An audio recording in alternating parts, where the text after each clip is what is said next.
You're staring at your phone, scrolling through the same three apps, but you aren't actually reading anything.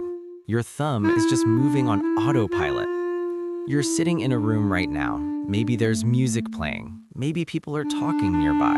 But it feels like you're underwater. You hear the muffled thud of their voices.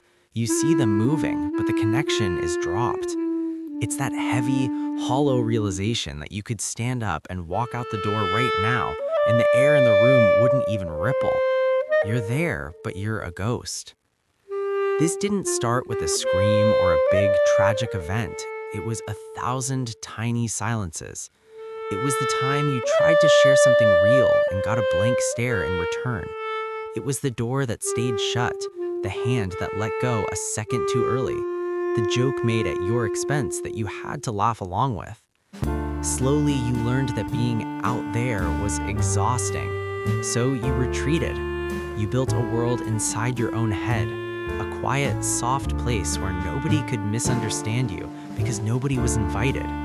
It was a survival tactic, a way to make sure that if the world went cold, you'd still have a place to stay warm. But the problem is, walls don't just keep people out, they trap you in. Now, your life feels like a long-running play where you've forgotten your lines. You watch other people be messy and loud. You see them hug, fight, and lean on each other like it's the most natural thing in the world. To you, it looks like a foreign language you missed the first lesson of. People call you easygoing or the quiet one, but they don't realize that your calm is actually just a frozen lake. Underneath the ice, there's a massive pile of things you never said because you weren't sure anyone was really listening. You check your notifications not because you want to talk, but because you're looking for proof that you're still visible. The friction hits hardest when you actually try to bridge the gap. You go to send a text or speak up in a meeting, but your limbs feel like they're made of lead. There's a physical ache in being perceived. To be seen feels like being caught in a spotlight you didn't ask for. You're carrying the exhaustion of a marathon runner who hasn't even left their chair. It's a constant tug of war between the hunger for a real human heartbeat next to yours and the absolute terror that if someone gets close, they'll realize you're not really there. Then a quiet shift happens. Maybe it's just the way the light hits the floor or the sound of your own breathing. You realize this distance isn't a broken part of you. It was a shield. You look at your hands. They might be shaky, but they're real.